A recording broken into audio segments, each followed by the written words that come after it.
Bonjour à toutes et à tous, ravi de vous retrouver comme tous les week-ends pour un nouveau numéro de Lino Café. Avec moi un ami de longue date, un ancien international de football, un des meilleurs réalisateurs du championnat de France. Vous l'avez peut-être deviné, c'est Méry Crimou. Ouais, bonjour Lino, bonjour à tous les auditeurs bien sûr de Radio Mars. Bonjour Crimou. Alors, tu connais les règles de Lino Café. Je ne sais rien sur toi. Ah, bien sûr. Tu vas tout nous dire, tu vas tout nous dévoiler. Tu sais beaucoup de choses, toi. Bien sûr, bien sûr. Après, on va parler de... Ouais.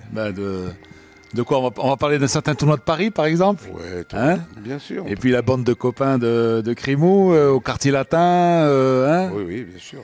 On va en parler tout à l'heure. Ah, on va en parler. Et puis le policier qui t'avait arrêté aux Champs-Élysées. Oh là là. Parce que tu avais laissé ta voiture garée en deuxième position. Oui, bien sûr. Alors, qui es-tu, Méry Crimou? Où es-tu né? Tu es casablancais. Oui, je suis un pur. Ah, je suis né à la Médina, en fait. Médina, c'est... Quand il dit Médina, on dit le Médina, Darb Talian, on va dire bien sûr Darb Sofé, mais je suis né quand même à Verdun. Le cinéma Verdun, pour moi, c'était important parce que j'habitais derrière. Et je suis né derrière Verdun. Alors bon, on peut dire que je suis un vrai Casablancais, avec deux origines quand même de l'autre côté, qui est Sahraoui, pur aussi, le Ressani. Vraiment, avec tes parents justement, ils sont nés à Casa, tes parents? Ils sont nés à Casa. Non, mes parents, ils sont nés à... Mon père, il est né à Zagoura, bien sûr, et ma mère à Ressani. Tafilalt, bien sûr, on est à Ali Sherif. Voilà, on est quand même Sahraoui, mais Casablancais quand même, pur, quand même. Alors, qu'est-ce qu'il faisait ton père? Mon père, il travaille dans une grosse société, qui s'appelle International Harvester.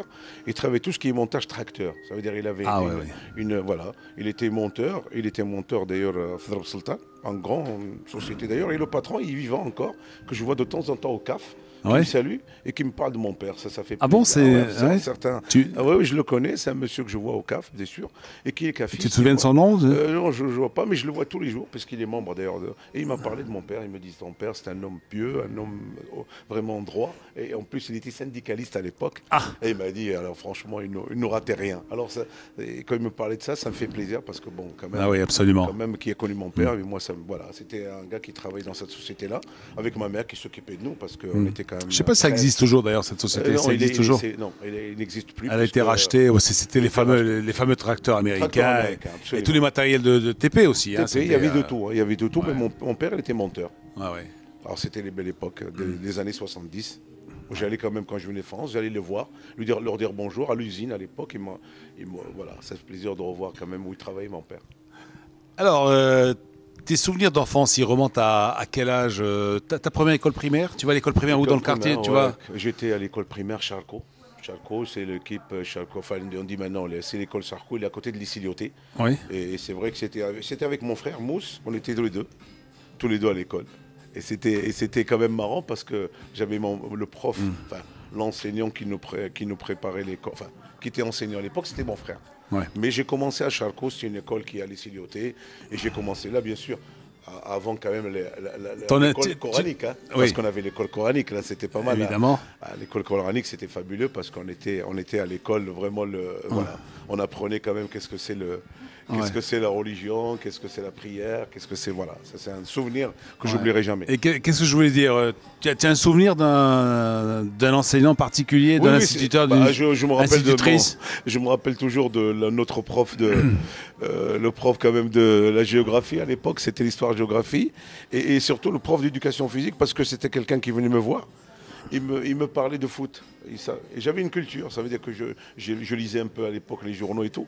Et je lui ai donné un petit peu le championnat français. Il me dit qu'alors, Crimo, c'est quoi hier? Je dis, ouais, Marseille a perdu, Metz a gagné. Et c'est vrai que je lui ai donné un petit peu tout ce qui est l'histoire du football français. Il disait, mais pourquoi tu t'intéresses? Je dis, parce que j'aime ça. J'aime le football français, j'aime le football européen. Et ça, c'est à l'école primaire? À l'école primaire, j'avais la culture de, voilà, je regardais les matchs à 6h30, tu te rappelles, championnat espagnol, à 6h30 à la télé. J'étais devant la télé. Ça veut dire que voilà, dès mon petit âge, j'avais quand même le football. Voilà, mon père était footballeur et moi j'étais dans le football, baigné dans le football. Alors à l'école primaire, bon, tu commences, tu joues au football. Quand est-ce que tu tapes la première fois dans un ballon? Pardon. Dans la rue, bon, c'est sûr.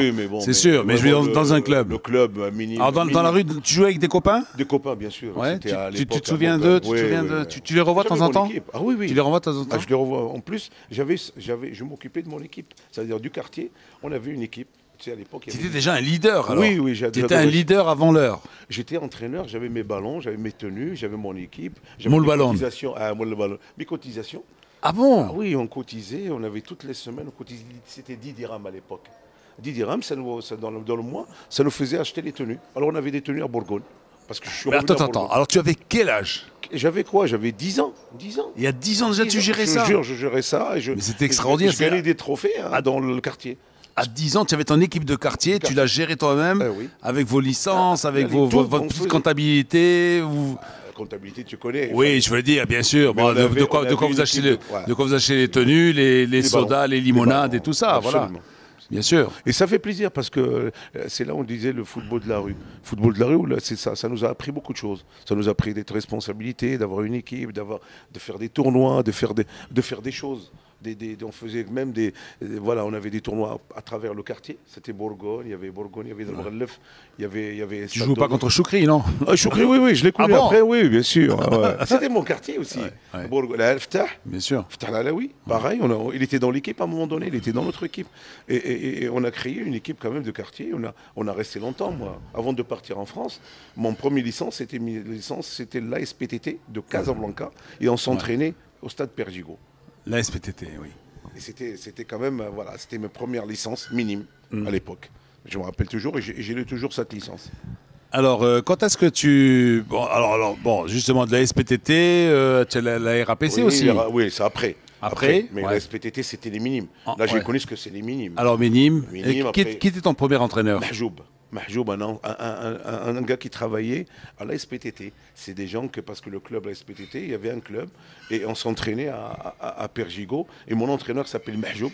Ma première licence, je l'ai signée avec eux. C'était le démarrage, bien sûr, de la licence de football, de rentrer dans un club. Et alors ensuite, tu continues Ensuite, je continue un peu. Cadet, tout ça, tu étais encore avec eux? Et après, j'ai sauté le cadet parce que tout de suite, j'étais à l'Espérance de Casablanca à 16-17 ans. L'Espérance de Casa. Alors, tu nous parles un petit peu parce que, bon, on connaît l'étoile. L'Espérance de Casa, c'est que, voilà, justement, très peu de Casablancais connaissent, même les Casablancais ne connaissent pas très bien. Non, ils ne la connaissent pas. Pourquoi? C'est simple. Parce que c'est une équipe, à travers cette équipe, c'est que les Oujdi qui jouent au football. C'est les gens d'Oujda. Qui étaient nés à Oujda et qui travaillent ici comme fonction publique, ou des enseignants. Ils ont créé leur club. Et c'est des Oujdi qu'ils ont créé ce club. Alors pour créer ce club, ils sont rentrés en 3e division. Et c'était avec un entraîneur, quelqu'un que vous connaissez, qui s'appelle Qaïd Barrada. Aïdine Barrada. Vous connaissez tout le monde, le Marocain. Il a créé ce club. Et j'ai signé chez eux ma première licence, en étant quand même junior. Mais ça n'empêche quand même que je jouais en équipe première. Bon, c'était comme ça. J'ai commencé à jouer avec l'équipe première. J'ai fait une année avec eux. Ça a très très bien passé. Et c'est là où j'ai sauté l'étape. Est-ce que tu as toujours joué au poste d'attaquant quand tu étais jeune? Non, libéraux. Tu jouais libéraux? Oui, derrière. Je faisais comme Trésor à l'époque. Rappelle-toi, Trésor, il a commencé avant-centre. Il a fini derrière. Moi, j'ai commencé derrière. Toi, tu as fait l'envers? Je fais l'envers. Je fais derrière. Ça m'a appris beaucoup de choses. Donc maintenant, ceci explique cela. C'est-à-dire que quand tu as déjà joué au poste de libéraux, oui. Ensuite, quand tu te retrouves en position d'avant-centre, ça change tout. Tu connais les qualités, les défauts que doit avoir un libéraux. Absolument. Donc ça te sert. Ça m'a servi. Ça te sert pas mal. Ça m'a servi. Il va me faire ça. Moi, je vais lui faire ça. Peut-être qu'il va penser faire ça. Oui. Mais moi, je vais lui faire la contre. Bien sûr, on réfléchit différemment. Ouais. C'est pour ça que moi, je dis que le footballeur en général, les grands joueurs de football, ils étaient polyvalents en fait. Ouais. On a la possibilité de jouer quelques postes. Et ça, c'est important dans le football. Moi, j'ai la chance de commencer derrière et finir devant. Quand j'ai fini devant, j'ai resté devant tout le temps en fait. Mais ça n'empêche dans les clubs, au milieu de terrain, derrière. Gardien de but, j'ai jamais essayé, mais sincèrement, dans tous les postes, j'ai fait. Ouais. J'ai fait les postes. Alors, comment se fait la RAPC ensuite? Oui, tu passes à la RAPC. La RAPC, ouais. C'est le port de Casablanca. Là, c'est le club structuré. C'est le club qui est quand même une société qui s'appelle le port de Casablanca. C'est un club, on peut dire, semi-professionnel parce qu'on travaillait et on jouait au football. Et moi, j'ai connu le semi-professionnel à travers ce club. Je crois que là, c'est vrai, le semi-professionnel, parce qu'on travaillait. On avait un emploi, déjà, un emploi à cet âge-là. travailler, savoir un peu travailler, qu'est-ce que c'est, et de jouer au football toutes les après-midi. Et ça, c'est La vraiment RAPC qui était un grand club, hein, un grand club omnisport. Oui, parce oui, qu'il y avait aussi il y avait la boxe, il y avait la boxe, lutte. la il y avait- lutte, il y avait la lutte, il y avait le volley avec Kapoor. Il y avait de tout, hein, il y avait vraiment de tout. C'est un club qui était structuré. Quand je te parle de ça, 1972-73 quand même, hein, c'est loin. Et c'était pas uniquement un club corporatif, parce Non, qu'après, non. justement, ils participaient aux championnats nationaux. Nationaux, ils étaient même Première division, tout ça. Absolument, Bon, le foot peut-être pas, mais mais ils étaient en deuxième division. en deuxième quand même, division, hein, donc ils rivalisaient quand même avec les grands clubs. avec les meilleurs, oui. Ouais, moi, j'ai connu quand même des clubs à l'époque. Hein, il y avait Ainsba qui était là, il y avait Brachid qui était là, il y avait des grands clubs quand même à l'époque. Et ça m'a appris beaucoup. Alors comment tu percevais le football à l'époque? Est-ce que tu pensais, quand tu étais d'abord à l'Espérance, quand tu es à la RAPC, est-ce que tu te dis, ben, un jour je vais être pro, un jour je vais faire une grande carrière, ou tu te voyais, je ne sais pas, prendre ta retraite à la RAPC, à la société d'accolage c'est ça, Régie d'accolage du port de Casablanca, et puis, bon, ben voilà, et puis... Mais je dis franchement, honnêtement, j'ai pas la prétention, quand j'ai commencé à taper le ballon à 10 ans, j'étais sûr que je vais être un pro. J'étais sûr, parce que j'étais pro. Alors, qui étaient tes idoles? Quand tu avais 10 ans, tu avais cette équipe de quartier, oui. Qui était ton idole ici? Tout de suite, je vais dire, bon, déjà à l'époque, Pelé, ça c'est clair. Pelé, un gars comme Velasquez. Et au Maroc, c'était qui? C'était Farah? Les meilleurs moments de ma carrière, quand je suis arrivé, c'était bien sûr, après dans le gardien de but, là, Jami, Sahraoui, Zahid, Rajad, pareil, il y avait Saïd, il y avait Hamman. Et en plus, j'avais la chance d'y aller au stade. C'est ça qui m'a fait encore plus de plaisir, ce que j'avais avec mon père au stade. Alors, est-ce que tu te souviens, par exemple, lorsque ton père t'a pris par la main et t'a mis la première fois dans un stade de foot? Il y allait voir le WAC de Casablanca. Le stade de Casablanca, à l'époque, tu as vu, au stade, il y avait les stade d'honneur à l'époque. C'était à 3h, on jouait à 3h, nous on allait au stade à 1h15. La fête, ça veut dire la fête, les gens. Moi, j'étais heureux d'y aller avec mon père au stade parce qu'on n'avait pas déjà le droit d'y aller tout seul. C'était obligé d'être accompagné, c'est le problème qu'il y a actuellement. C'est sûr. À l'époque, tu étais obligé d'être avec quelqu'un et le plaisir d'y aller avec ton père. Mais les mineurs n'allaient pas au stade tout seul. J'ai toujours accompagné. Tu étais accompagné. Et ça, je trouve que maintenant... Et même à l'époque, tu ne trouvais aucun gamin devant le stade qui te disait « Trollez ma ». Non. Ça n'existait pas. Ça veut dire, le gosse qui te dit « Fais-moi rentrer », ça n'existait pas. Non, le père, il avait la main. Il venait avec son père, avec son oncle, son cousin, son grand frère. Mais tu n'avais pas de gamin tout seul. Jamais. Et ça, j'ai trouvé que c'était quand même à la culture. Vraiment, on avait la discipline, pas de problème. Dans le stade, on joue. Et c'est vrai, voir le WAC. Alors, ton père était Ouidadi? Ouidadi, Raja, oui, mais Ouidadi sûrement Ouidadi, parce qu'il a joué au football, il était un grand libéraux. Ouais. Et c'est vrai qu'il est Ouidadi, parce que bon, nous, la première ville, c'était le Medina. Le Medina, c'est l'Ouak, en fait. Alors on était obligé de. Bien sûr, bien sûr, il y avait les Assam, il y avait tous les anciens. Benjeloun Chocolat habitait oui, quand même dans le Medina. Medina. Bien sûr. Mais bon, c'est vrai que moi, j'allais au WAC parce que j'allais voir le WAC et j'allais voir le Raja à l'époque. On avait 2 équipes et il y avait même TAS. Que j'oublie pas, TAS. Et des fois, il y avait l'étoile. L'étoile. Et moi, TAS, je me rappelle. Il y avait le RAC. Le RAC. Les Mendoza, je regardais le Mendoza, les Sarkawi, les Bozambo, Garcia. Je regardais Martinez dans le but. Et le WAC, pareil. Et Raja, pareil. Et ça fait plaisir d'avoir 4 clubs à Casablanca. Et le stade est plein tout le temps, franchement. Le TAS avec les Noumir. Les Bouassa, les Noumir qui frappaient. J'ai eu le plaisir de le voir il n'y a pas longtemps. Mskini derrière. Mskini, il y avait Khalifa dans le but. Moi, j'ai la chance de connaître ce football de haut niveau. Pour moi, c'est le haut niveau. Et ça m'a appris de dire, voilà, il faut y aller. Tu peux arriver. Et je crois que c'est grâce à ça que j'ai eu une culture vraiment professionnelle dans ma tête. Qu'est-ce qui se passe? Qu'est-ce qui fait qu'à l'époque, tu avais des stars partout? Là, on a parlé un petit peu on a parlé du RAC, ça sorti tout de suite, Mendoza, Charkaoui, Kala, etc., Ajaka et tout. On a parlé du TAS, on a sorti 5-6 noms. L'étoile, tu peux sortir des noms aussi. Des noms aussi, absolument. Le WAC Raja, bon, ça c'est sûr. Mais tu pouvais sortir des noms même à Marc Misset ou à Benny Ménal. Et n'oublions pas quand même à Fès. Si on va à Fès, il y a Oujda. Non, mais je veux dire, même dans, entre guillemets, les petits clubs, c'est les petites villes de province. Un Sidi Kassem avait des stars, Misset avait des stars, Benny Ménal avait des stars, Stade avait des stars. C'est ça, donc... Chaque club, il avait 6... Non, en plus, c'est des internationaux. Parce que c'est quand tu vois dire des clubs, c'est des internationaux. C'est pas des joueurs. Comme maintenant, il y a des clubs. On a oublié le Xnac, hein, Kaza. Le Xnac, oui. Oui, tu as raison. Non, c'est quand on parle de clubs amateurs. Il y avait Trésor, en Corpo. Il y avait la BMCE. Il y avait des noms. C'était des clubs Ouais. où ils avaient le Trésor, il avait 2 clubs, avec M. l'Arabi. Moi, je l'allais les voir le samedi parce que la chance qu'on a joué dimanche.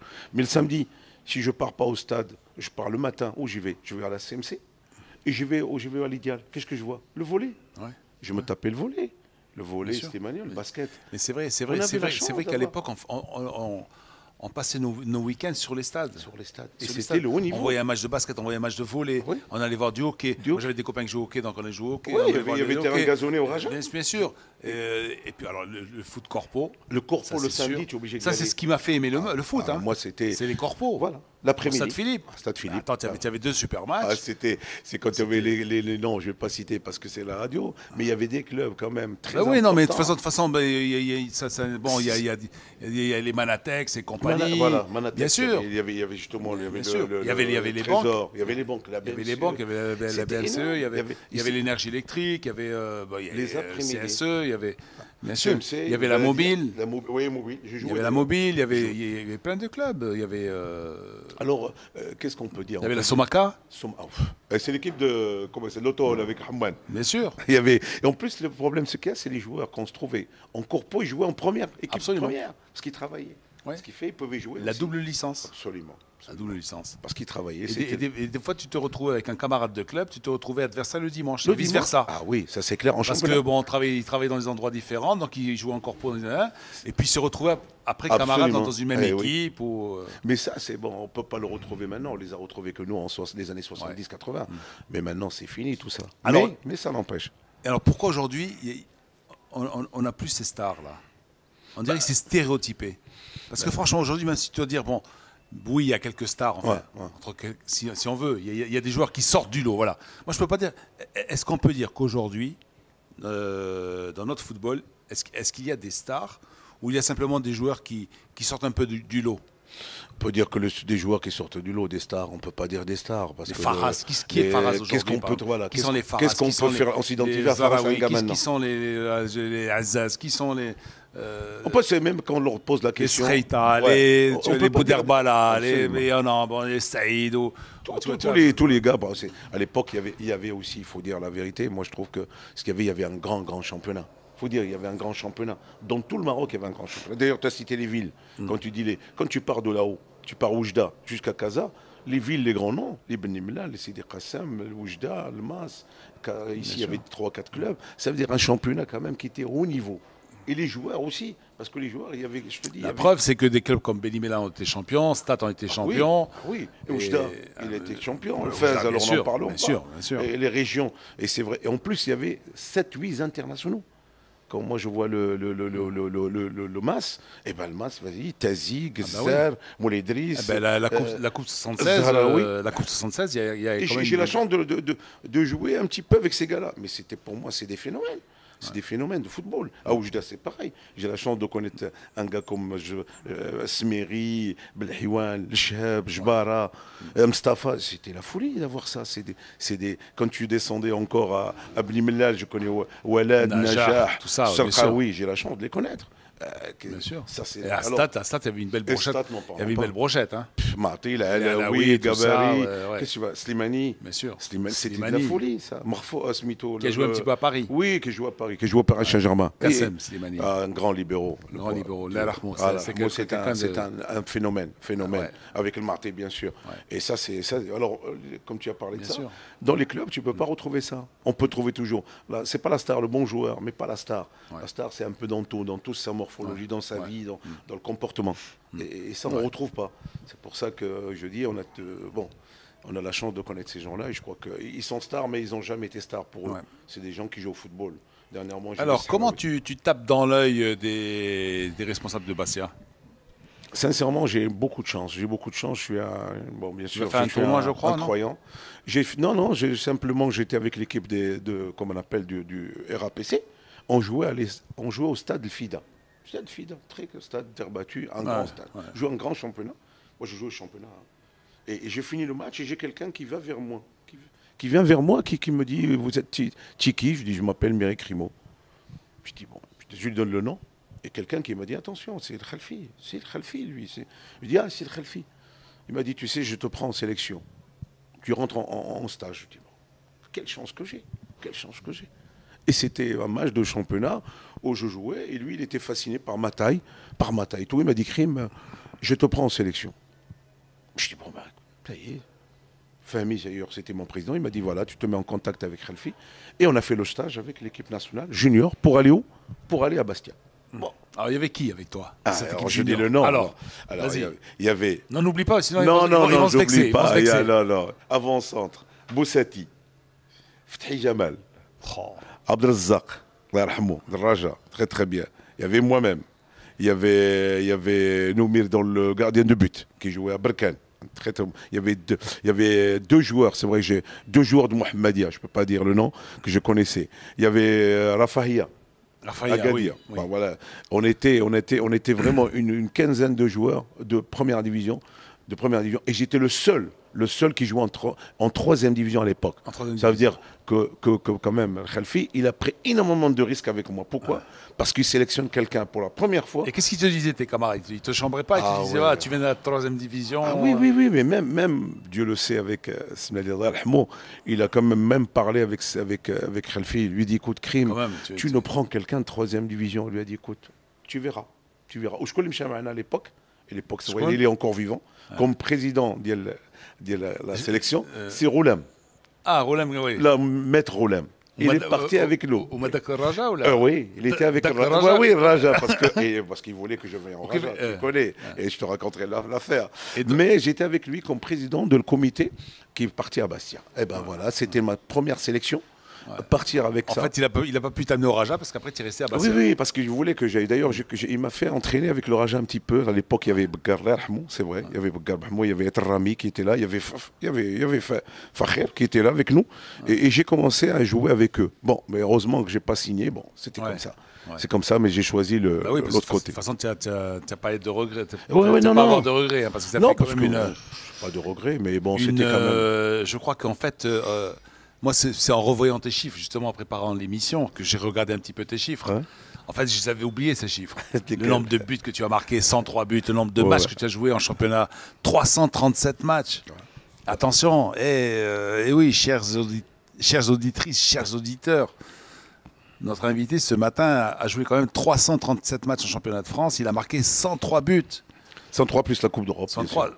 Qu'en championnat. Qu'en championnat. La Coupe d'Europe et... Sans compter les matchs de Coupe de France. De Coupe de France, bien sûr. Et la Coupe d'Europe, parce que quand même 5 buts en Coupe d'Europe, c'est magnifique. Coupe d'Europe avec Bastia, vous allez en finale de la Coupe de l'UEFA. La chance de connaître ça, le haut niveau. Ah ouais. On va parler de tout ça.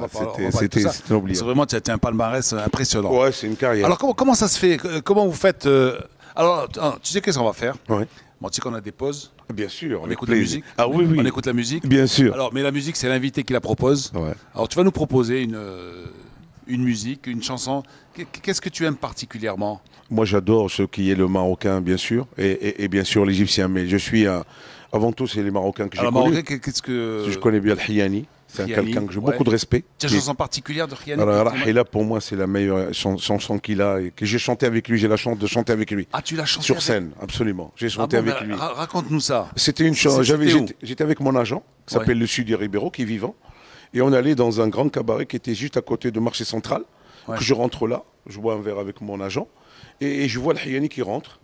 Et j'ai tout de suite, franchement, il était là. Je lui ai dit, écoutez, je peux chanter avec toi juste un petit ton comme ça. Il m'a dit, avec plaisir. Il s'est mis avec le micro, il s'est mis au sol. Et on a chanté tous les deux. C'était quelqu'un que j'ai beaucoup de respect parce que la chanson marocaine, c'est grâce à ces gens-là. Ouais. Et que El Hiyani, pour moi, c'est quelqu'un qui a des belles chansons. Et j'ai côtoyé, bien sûr, Abdel Kali, Abdel Priat, c'est ma génération. Mais El Hiyani, pour moi, cette chanson, elle est très importante. Ça c'est un scoop. Merci. Oui, avec plaisir. Merci de nous avoir fait cette confidence. Alors, on va écouter Mohamed Hiyani et on se retrouve tout de suite après.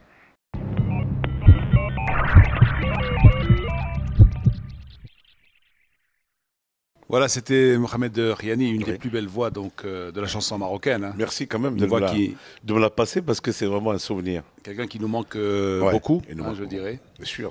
Qui est parti très tôt, trop tôt. Oui. Et c'est vrai on peut dire quand même c'est un gars qui a fait beaucoup pour la musique marocaine, surtout. Marocaine. Ouais. Alors tu débarques à Bastia, hein. Et comment ça se passe alors? Bah, Tu vous leur- voyez, tu leur prends prends- l'avion, surtout l'avion. Ah bon, C'est la première fois que je vais prendre l'avion. Ah, la première fois que tu prends l'avion. Ah, c'est génial. Prendre l'avion avec une équipe nationale. Alors, avec vous, le vous faites Casa-Marseille, c'est ça? Casa-Marseille, Marseille-Bastia. Marseille-Bastia. À l'époque, avec une caravelle à l'époque, hein, Ouais. c'était ça, des Ah ouais. caravelles.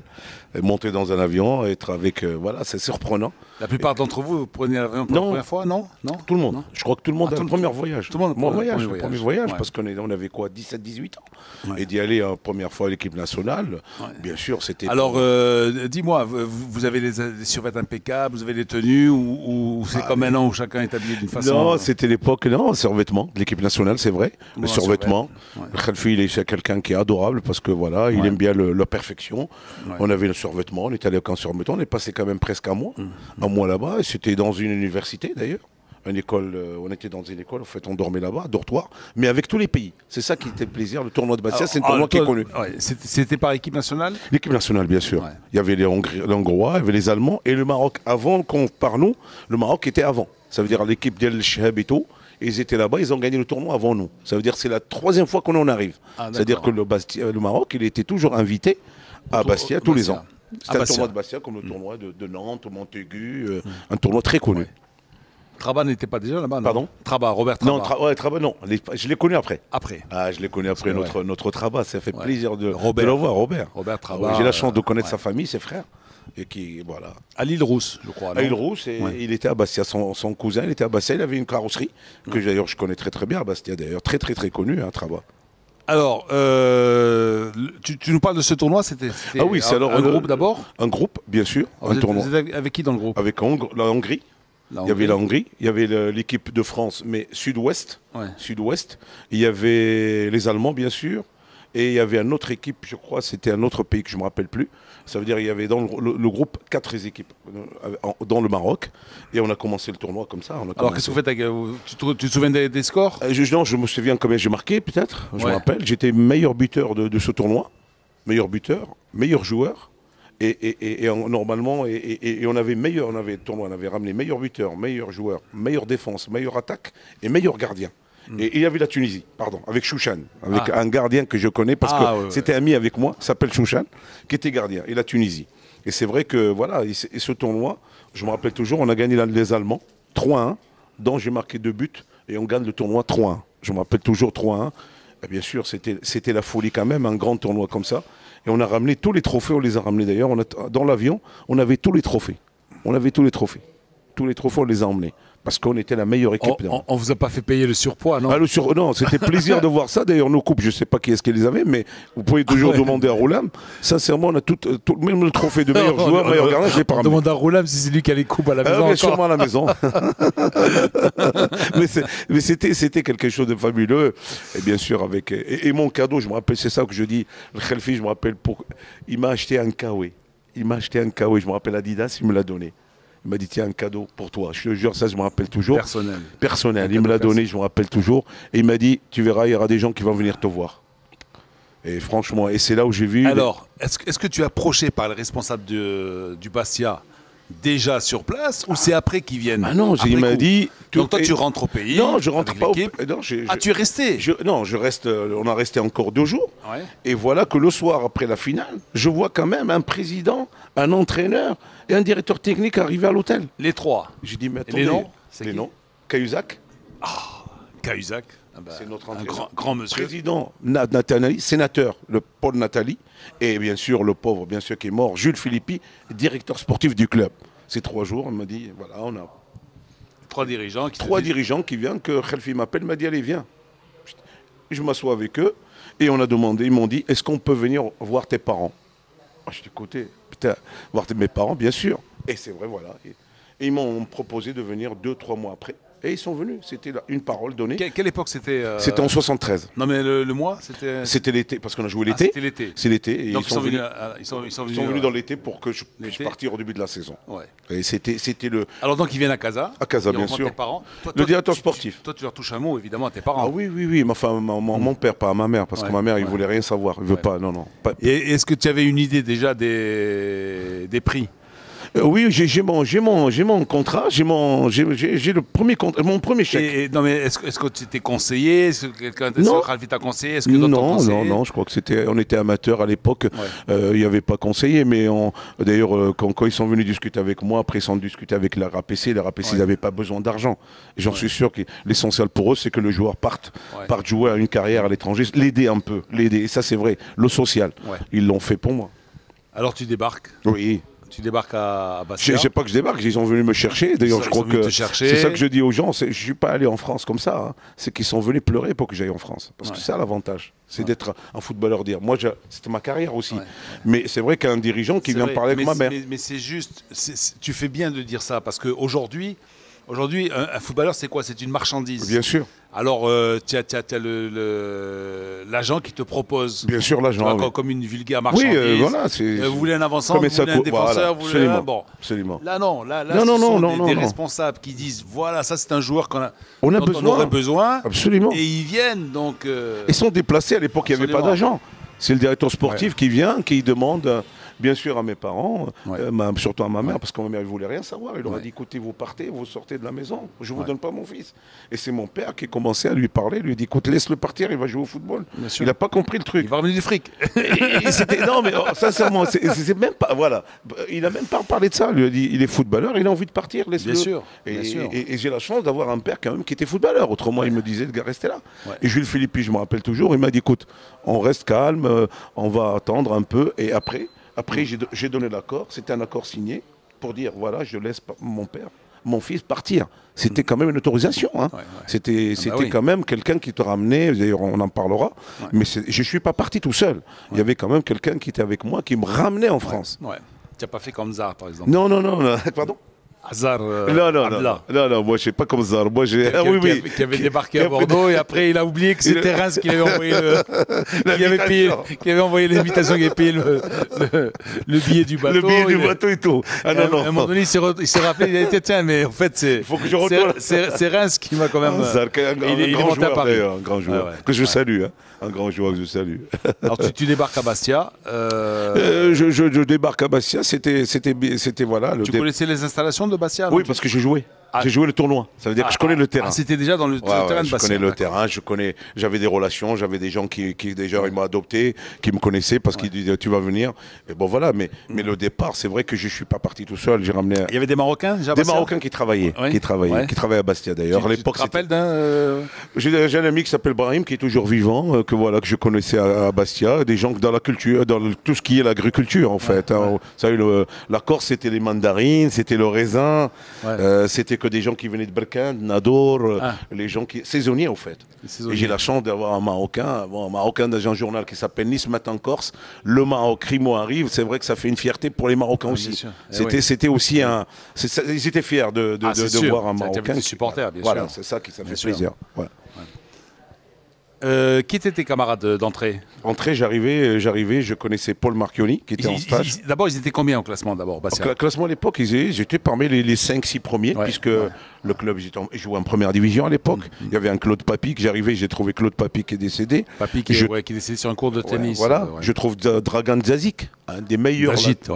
Un Dragan Dzazic, j'ai trouvé un Francis Kitty qui jouait à Marseille. J'ai trouvé bien sûr des joueurs du cru, un Paul Marchioni qui a fait l'école avec moi. J'ai trouvé un Graziani, j'ai trouvé et c'est beaucoup de Corses à l'époque. C'est ça l'avantage que j'avais. On pouvait dire à l'époque les Corses ils existaient dans le football. Il n'y avait pas de, comme on dit, les gens de l'étranger. Je veux dire, pour eux ils disent les pinsoudi à l'époque, tu te rappelles. Mais pour eux, c'est quand même. Pinceau, tu sais ce que ça veut dire? C'est les pincés. Ceux qui sont un petit peu, qui ont les lèvres pincées, absolument. Qui ne rient pas, qui ne rigolent pas beaucoup. C'était le jargon à l'époque. Mais c'est vrai, il y avait les Corses. Il y avait la Corse, l'équipe bastiaise, il était identifié par les Corses. Et on avait la dominante Corse. Mais il y avait les vedettes. Il y avait un Paul Newman qui jouait, un Allemand qui jouait. Il y avait Dragan Dzazic, un Yougoslave. Il y avait Zimako qui venait quand même de Nouvelle-Calédonie. C'est quand même et bien sûr un Marocain. Il y avait des nationalités. À l'époque, c'était quand même plus il n'y avait pas beaucoup d'Africains. Est-ce qu'on t'adopte rapidement? Pas de problème? Oui, premier match, je jouais en 3e division. J'étais stagiaire, j'ai signé mon contrat, j'ai touché mon petit mon petit contrat, En mon CFA. petit chèque. En CFA. CFA. C'était la CFA à l'époque. On peut dire la 3e division. Et on a commencé à jouer. Moi, j'ai joué en 3e division puisque j'étais étranger. Il fallait savoir qu'à l'époque, on avait le droit que 2 étrangers. Alors, attendant quand même que la nationalité arrivait, eh ben, j'ai joué en 3e division et j'ai la chance d'être quand même pendant une année champion de France.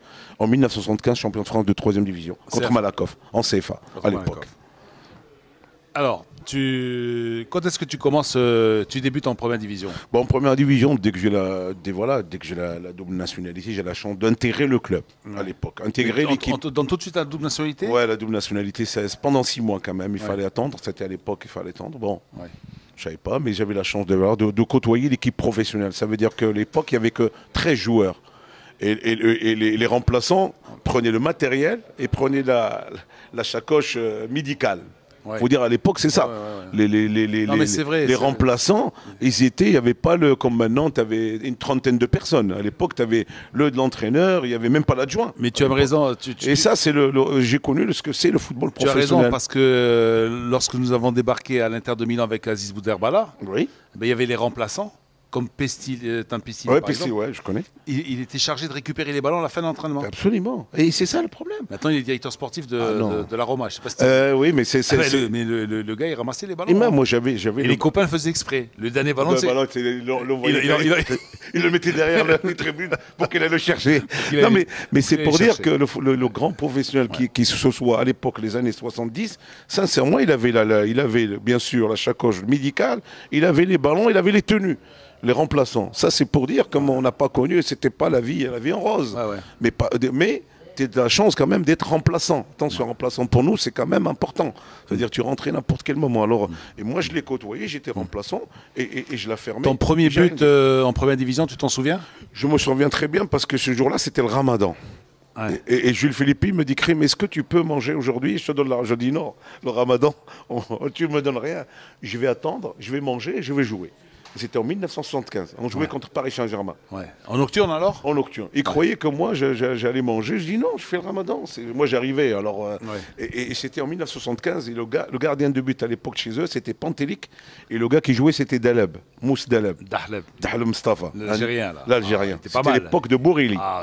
Et j'ai la chance, en 1975, de marquer un but au Parc des Princes sur Pantelic. Au stade de... C'était vraiment le rêve, parce que c'était mon premier match en pro. Premier match, premier but. D'entrée, Parc des Princes, PSG, tu leur plantes un but. 75. Le premier but, c'était la folie. C'était la folie pour moi parce que je jouais quand même sur un des meilleurs stades français. Et qu'est-ce que vous avez fait ce jour-là? Un partout. Ah, vous avez fait un partout. Franchement, j'étais attaquant, je me rappelle toujours. Et je marque, c'est un des gardiens qui est joué à Basset, il s'appelle Panto. C'est une action personnelle? Non, c'est un centre, je mets de la tête. Qui te centre, tu te souviens? C'est Claude Papy. À l'époque, c'était un des meilleurs passeurs chez nous à l'époque. Et l'équipe à l'époque de Paris Saint-Germain, il y avait Dogliani, il y avait bien sûr Jean-Louis Huc, il y avait Deleb, il y avait François Pelé. Il y avait les grands stars de football à l'époque. Une belle équipe. Ah oui, la meilleure équipe. Borelli, voilà, le Borelli. Président, oui. Avec sa sacoche toujours. Et que j'ai la chance de côtoyer. C'est un gars qui a fait beaucoup aussi pour le football à l'époque de Paris Saint-Germain. Alors ensuite, quand tu reviens à Bastia, donc vous avez fait un partout. Ah oui. Tu es fêté particulièrement? Non, la presse. Moi, j'ai adoré la presse. Alors, tu achètes l'équipe, le Provençal à l'époque Corse, et l'équipe Corse. Et bien sûr, le journal L'équipe. Tu as ton nom dans l'équipe, le premier but, tu as la photo, tu as le truc. Et France Football, tu as la note. Il faut le voir. Quelle note t'avais donné ce jour-là? Sûrement 6, sûrement 6 quand même. Il ne faut pas dire 6, c'est quand même mon premier match. Les étoiles de France. Les étoiles. Les étoiles de France Football. Les étoiles de France Football. C'était l'époque de ça. Et ça démarrait. Voilà, ça démarrait. Et quand tu rentres au Bercail, à Bastia, ils t'attendent à l'aéroport. Ah oui, quand j'allais sur la place. Et tout le monde allait un verre, te donnait un verre au restaurant. En plus, je mangeais dans un restaurant parce que j'étais tout seul. Voilà, le restaurant, c'est la folie. C'est une famille. Sincèrement, la Corse, c'est une famille. C'est une famille plus que l'équipe. Ah bah oui, on t'adopte. On t'adopte, tu es là, tu es mon Dans les îles, c'est comme ça. C'est les îles. Sincèrement, ils m'ont adopté. En Corse, en Sardaigne, en Sicile. Et oui, j'ai la chance. Si tu n'es pas adopté, c'est mal. Non, c'est adopté. Ils sont fabuleux, les gens, d'ailleurs, jusqu'à aujourd'hui. La saison se termine, vous êtes combien? On finit presque dans les 5-6 premiers, la première saison. Et après, bon, bah, de toute façon, je finis la saison. Puis bien sûr, revenir au pays aussi, il ne faut pas oublier. Alors, après la saison 74-75, quand tu arrives à 74-75, puisque ma deuxième 75, tu es champion. Et la chance, quand tu joues en équipe, quand tu joues pas remplaçant dans l'équipe première, tu jouais en 3e division. Ça veut dire quand tu jouais pas en équipe pro, tu as le droit de descendre jouer en 3e division. Ça, c'est pas mal. Bien sûr. C'est-à-dire que tu es toujours en compétition. Tu es toujours en compétition. Tu es toujours en compétition. C'est-à-dire que tu jouais pas, tu venais jouer. Tu fais des matchs pleins et c'est pas des morceaux de match. Des fois, tu revenais parce que la Corse unie, là, n'oublions pas. Moi, je partais en voyage. Dès que je rentrais, je reprenais l'avion, je pars avec les joueurs jouaient en 3e division. Et la 3e division à l'époque, c'était tout ce qui est le Sud. Il y avait Nice, il y avait Muret, il y avait comment on appelle, Cannes, il y avait Cannes, voilà, il y avait Alès, il y avait Muret, il y avait Saint-Priest. Et on jouait tout, Montélimar. Alors ce qui fait à la 3e division, vraiment fort à l'époque. Il y avait même, je me rappelle, j'ai connu Toko, qui jouait à Albi, l'avant-centre, le Tchadien. Il jouait à Albi, j'ai connu. Et j'ai connu quand même pas mal de joueurs. Un Rocheteau, il jouait en 3e division à l'époque avec nous. Ça veut dire Rocheteau jouait avec absolument en 3e division. Il jouait en 3e division à l'époque avec Saint-Étienne. Avec Saint-Étienne. Absolument. Ouais. Et c'est des joueurs que j'ai côtoyés et qui ont fait des grandes carrières. Alors, chemin faisant, tu restes à Bastia. À Bastia, tu vas rester quand même 6 ans. 6 ans. De 80 jusqu'à 74 jusqu'à 80. 6 ans, c'est pas mal quand même. Ta meilleure saison avec Bastia, c'est laquelle? C'est 78. 78 et 75, parce que champion de France et 70, finale de la Coupe d'Europe. Ouais. Ça, c'est magnifique, puisque 2 saisons qui sont inoubliables. C'est inoubliable pour ma carrière, en fait. Et tu marques régulièrement? On peut dire pas régulièrement quand même, parce que j'avais la chance de jouer au milieu de terrain, mais quand on voit ma carrière, de toute façon, je vois que tu as des documents. Ouais, je vois. À Bastia, tu marques 33 buts quand même. Voilà. Non, mais c'est parce que je jouais pas tout le temps. Parce que en 119 matchs. Je jouais pas tout le temps. J'étais aussi, tu sais, la double nationalité. Il y avait des blessures. Mais c'est vrai que je jouais au milieu de terrain. Je démarrais ma carrière aussi, il faut dire la vérité. J'ai appris beaucoup de choses, même si j'ai pas marqué, mais j'étais toujours dans l'équipe. Avec Bastia, ce qu'il faut parler surtout, c'est l'épopée européenne. Oui. C'est cette coupe de l'UEFA. Ça, c'est la première déplacement. Alors là, tu vas nous parler étape par étape, le premier tour jusqu'à la finale. Le premier tour, je me rappelle toujours, c'était le Sporting Lisbonne avec Keita. Et je me rappelais qu'il venait s'entraîner la veille, s'entraîner dans un terrain, et il disait, bon, putain, vous avez un terrain quand même d'entraînement, pas mal déjà. Mais non, je leur ai dit, Salif, on va jouer ici, parce qu'ils croyaient que c'était des installations, on est comme nous, camp. Je dis non, nous on s'entraîne et on joue dedans. Et c'était le match aller à Bastia? C'est le match aller à Bastia. Match aller à Bastia. Avec Arthur Georges, bien sûr. Avec un gars comme Salif. Salif, monument. Attends, Sporting de Lisbonne, c'était une drôle d'équipe à l'époque. C'était la meilleure équipe vraiment portugaise. Vraiment portugaise. Je m'appelle toujours leur maillot vert et blanc. Vert et blanc cerclé, un peu à la manière du Celtic de Glasgow. Voir comment ils ont débarqué, c'est une équipe bien organisée, bien sûr. C'était un club qui... C'était le grand rival du Benfica. Benfica, absolument. Parce qu'à l'époque, il y avait 2 grands clubs. Benfica. Il y avait Benfica et Sporting Lisbonne. Sporting, c'est tout. Après, Porto est arrivé bien après. Non, c'est après. Porto, tu avais un petit peu l'Académica de Coimbra qui venait se mêler un petit peu. Mais les deux, l'époque, c'est comme à l'époque. Les 2 grands clubs, c'était... absolument. Et c'est vrai, la Coupe d'Europe... Alors, qu'est-ce que vous faites ce match aller? On fait 2-2. 2-2 chez eux, c'est presque la porte. C'est la porte, c'est la sortie. C'est la porte. La sortie. C'est la sortie. Parce que là-bas, il leur faut 0-0. Et là-bas, il y avait 70 personnes. 70 000. 70 000, j'étais remplaçant. Et qu'est-ce que je vois José Avalade. Ouais. On a joué dans José Avalade. Franchement, tu mets la pression. Là, c'est une pression. Tu as l'impression que tu vas rien gagner ici. C'est impossible de gagner. Et tu rentres. Et on fait 3-2. Et on gagne 3-2. Un dernier but de l'époque de Johnny Rep à la fin. Il marque le 3e but. Franchement, c'était vraiment la misère. Alors, vous faites 2-2, vous arrivez à Lisbonne. Ah oui. Qu'est-ce qu'il vous dit, Cahuzac? Cahuzac, non. D'ailleurs, il y a une chose qu'on avait avec Cahuzac, on avait déjà l'équipe, il faut dire la vérité. Quand tu as un Johnny Rep, un Claude Papy, un Francis Kitty, un Orlando Raducci, un Laco Estar, un Larios. Il vous a dit on va jouer à l'attaque, on va jouer en défense. On va jouer pour gagner. On va attendre le moment favorable pour leur planter un but en contre, ou on va jouer. Et je crois qu'il a bien réussi parce que le dernier but, c'était à la dernière minute. Ça veut dire on a marqué un but à la dernière minute. Le 3e arrive. Le 2, c'était les prolongations. C'est les prolongations. Vous alliez vers les prolongations. Mais c'est difficile. Honnêtement, c'est très dur de gagner là-bas. J'ai jamais vu la pression d'avoir vraiment dans ce club, dans chaque région, d'avoir 70 000 personnes vraiment pour Lisbonne. Mais on a la chance de passer et de passer ce premier tour. Crémou, nous sommes arrivés à la mi-temps. Oui. Deuxième chanson. Deuxième chanson, bien sûr. On va dire. Moi, je suis un peu, on va dire aussi nostalgique de Jacques Brel. Ouais. De Jacques Brel. bien sûr, hein, une chanson de Jacques Brel. Voilà, ça me fait Brel. plaisir parce que, on va dire, ne me quitte pas. Ne me quitte pas, ouais. Ben, ne nous quitte pas parce qu'on en a encore pour une heure. J'adore, oui, ce bonhomme parce que Jacques Brel, ne nous quitte pas. Ouais. Ben, on va écouter, on se retrouve tout de suite après.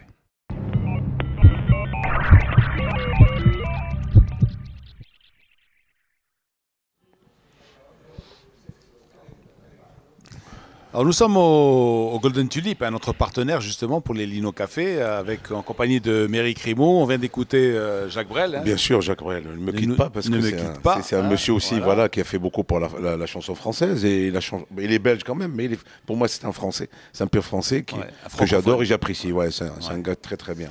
Alors on était à Lisbonne, oui, but de Johnny Rep. Oui. Oui, Johnny Rep. Est-ce que tu le vois, Johnny, de temps en temps? De temps en temps, je l'appelle parce que il adore ce pays, il adore cette ville, Bastia, toujours à Bastia quand même, et qui est toujours en Hollande. Et c'est quelqu'un que quand vous étiez venu une fois à Casala, tu te souviens? Tu me connais, Johnny. Sur la corniche. Sur la corniche, il avait aimé la. Ouais. Il adore le Maroc. Il avait aimé la corniche. Et voilà, la corniche, tu connais la corniche. Quelqu'un de très simple. Hein. Très simple. Même en famille. Alors que c'était une star. Une star à l'époque. Moi, j'ai côtoyé un gars qui est arrivé. Johnny Rep, c'était quand même. Voilà. Sélection Coupe du Monde. Quand tu le vois en Coupe du Monde, quand même en Argentine. Ouais. Et tu as la chance de jouer avec lui et Riesbergen. Ça avait deux grands joueurs. Et j'ai la chance de connaître encore plus un qui est quand même meilleur que tout le monde, c'est Rosenbrick. Jouer avec moi à Toulouse. C'est quand même avoir 3 stars de football hollandais. Et quand tu lui dis allô Johnny, tu peux venir à Casa, il te dit à quelle heure j'arrive, à quelle heure l'avion. C'est des gens qui sont restés quand même amis dans la vie. Hein. Je veux dire, on est amis jusqu'à aujourd'hui. Voilà. Et ça fait plaisir les Hollandais. Ce qui est un petit peu rare, je crois, non? C'est rare. Enfin, tous les anciens on a parlé de football, Lino, tu parlais des anciens. Avec qui tu as les meilleurs rapports, par exemple? C'est-à-dire le pote, c'est-à-dire que c'est le gars qui t'appelle pas depuis des années, et puis tu lui dis, écoute, j'ai un truc sympa, tu sais ce que tu me rejoins, ou comment vas-tu, tu vois, et tu le vois qu'au téléphone il n'est pas froid ni rien, que vraiment un gars comme Johnny, un gars comme Nourdine Kourichi, un gars comme Halim Ben Mabrouk, un gars comme Francis Colli, un gars comme Francis Colli, il est en Argentine, il est rentré il est en Argentine ou en Uruguay? Non, il est toujours en Argentine, il travaille il a créé une télévision et c'est quelqu'un qui est beaucoup respectueux. C'est quelqu'un que j'adore parce que je l'ai côtoyé.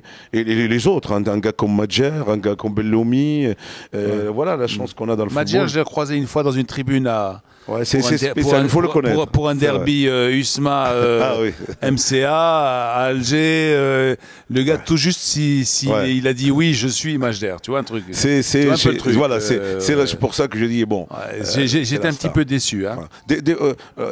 Moi c'est pour ça que je dis il faut connaître les gens. Bon, mais moi j'ai la chance de l'appeler dans le biche, dans la vie de tout court. Mais c'est vrai que les anciens, un gars comme Luis Fernandez, voilà, tu l'appelles, il arrive. Un gars que j'apprécie beaucoup, j'ai joué avec lui. Bon contact avec Luis Fernandez? Luis Fernandez. J'ai parlé avec lui il n'y a pas longtemps sur RMC parce qu'il est dans une radio, il s'appelle RMC. J'ai la chance de lui parler au téléphone. C'est un gars que j'apprécie. Voilà, la vie, il est comme ça avec les amis. Et Johnny parmi mes amis. Alors vous éliminez le Sporting de Lisbonne, ce qui n'est pas rien. C'est rien du tout là. C'est quand même. C'est le tremblement de terre en Portugal, ça c'est clair. Deuxième tour, vous avez Newcastle, ça c'est le Saint James Park. Newcastle, ça c'est l'oreiller noir et blanc. Noir et blanc, jouer à Newcastle à la maison, football anglais. Alors vous faites le match aller où? Chez eux? Chez nous. Chez vous toujours? Chez nous. En plus, vous avez le désavantage toujours de jouer les matchs à l'extérieur. C'est vrai qu'on avait l'équipe pour.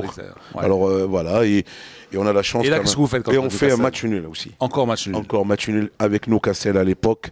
C'était vraiment pour connaître le football anglais, c'est de la folie. Et pour eux, c'est vrai, ça change parce qu'ils jouent dans grand des terrains et nous on a un terrain de quoi? De 15 000 places.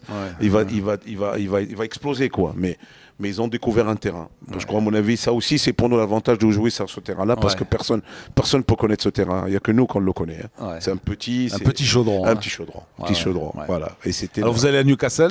À Newcastle, c'était la folie. De toute façon, on a perdu d'avance. C'est clair, on a perdu avec eux. Tout le monde. Qu'est-ce qu'ils avaient en face? Je me rappelle plus, mais il y avait sûrement des noms de stars que j'ai connus peut-être après en Coupe du Monde. Hein, sincèrement, parce que les noms, je me rappelle plus de Newcastle à l'époque, mais c'était les stars.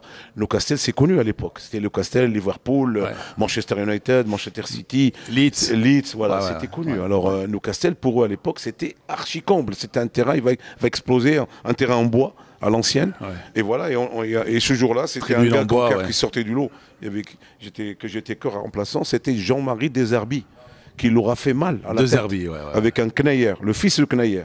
Le fils Aknayer Dumas, il jouait avec moi. Ce qui fait, il était remplaçant et il est joué titulaire de cette match. Parce qu'on avait des blessés. Et on gagne là-bas. Aknayer, l'ancien entraîneur du Mas de Fès. Son fils, il joue avec moi, c'est en Corse. Il joue avec moi en Corse. Et là, on a éliminé quand même Newcastle quand même. Vous gagnez encore? Ah, on gagne encore à l'extérieur. Parce que nos matchs, on les gagne qu'à l'extérieur. Pour dire quand même que l'équipe qu'on avait, parce que quand tu es à domicile, mais là, on gagnait qu'à l'extérieur. On gagnait pas à domicile. C'était les huitièmes de finale? Huitièmes de finale. Huitièmes de finale. Contre eux, deuxième, et après on se tape bien sûr Turin après. Ah, là, on est chez toi là. Vous avez Torino en quart de finale. En quart de finale, Et là, la même chose, vous faites match nul, non, vous gagnez Non, on fait match. Non, ils font match nul chez nous. Ils font match nul avec Graziani. Graziani qui met le but d'égalisation. Scala qui était derrière, défenseur, avec un grand entraîneur. Je me rappelle le grand blanc. Zaccarelli, tout ça. Un des meilleures équipes Turin qui n'a pas perdu pendant 2 ans chez eux. Parce qu'après, je crois qu'ils sont champions d'Italie après. Champion d'Italie. Pendant 2 ans, ils n'ont jamais perdu. Ils n'ont jamais perdu pendant 2 ans chez eux. Une grande équipe, oui. Et voilà, c'était le premier match un partout contre cette équipe Turin. De la folie, les Italiens qui arrivent avec une centaine de personnes, c'était la télé, les radios, c'est là où j'ai connu ce que c'est les équipes de haut niveau. Les équipes de haut niveau, c'est cela.